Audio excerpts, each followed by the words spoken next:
জনাব আব্দুল্লাহ ইমাম। আজকে স্মরণ সভায় আমরা বাংলাদেশ জাতীয়তাবাদী দল বাংলাদেশের আনাচে কানাচে 68,000 গ্রামের মানুষ আমাদের দিকে দলের দিকে তাকিয়ে আছে। শহীদ প্রেসিডেন্ট জিয়া রহমানের দলাদল জনাব তারেক রহমানের দিকে তাকিয়ে থাকে। কিন্তু আজকে কিছু জিনিস আমরা যারা নেতাকর্মীরা আছি, আমরা যারা দলের কর্মীরা আছি, নেতারা বলে যাচ্ছেন সবাই কিন্তু নিজের কিছু করে বিশৃঙ্খল ভাবে দাঁড়িয়ে আছি। সেই বিশৃঙ্খলতা হচ্ছে যেদিন 71-এর স্বাধীনতা যেভাবে নাম হয়ে গেছে, আজকে 26-এর সেই সমাজের মুক্তি তথ্য প্রাণ হতে বসেছে।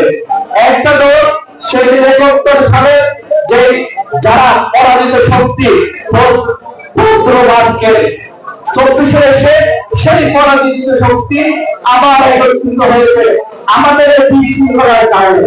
আজকে আমরা দলের এই অবস্থানের কোন নেতা আমরা নিজের সম্বন্ধে নিজে বলি না, আমরা স্মরণী সবাই স্লোগান দিল নাকি রাজনৈতিক সবাই স্লোগান দিল, সেটা আমরা শিখতে ব্যর্থ হচ্ছে।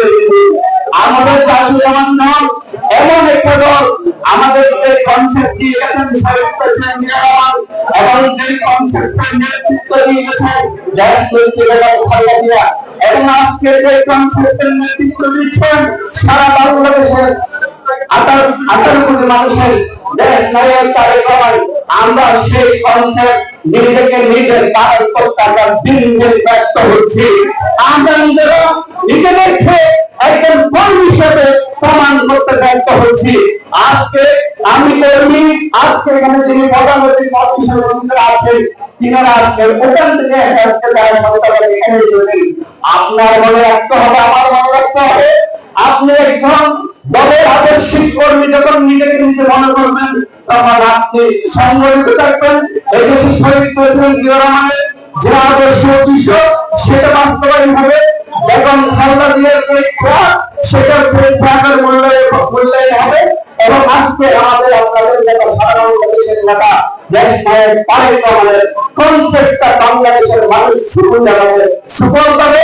এবং আজকে যিনারা আজকে এখানে জাতীয়তাবাদী যারা আছে সারা বাংলাদেশে ওনারা চলে যাচ্ছেন, নেতৃত্ব দিয়ে যাচ্ছেন, এদেশের মানুষকে সম্পূর্ণ করার কাজে আজকে ওনাদের নেতৃত্ব সবাই হবে।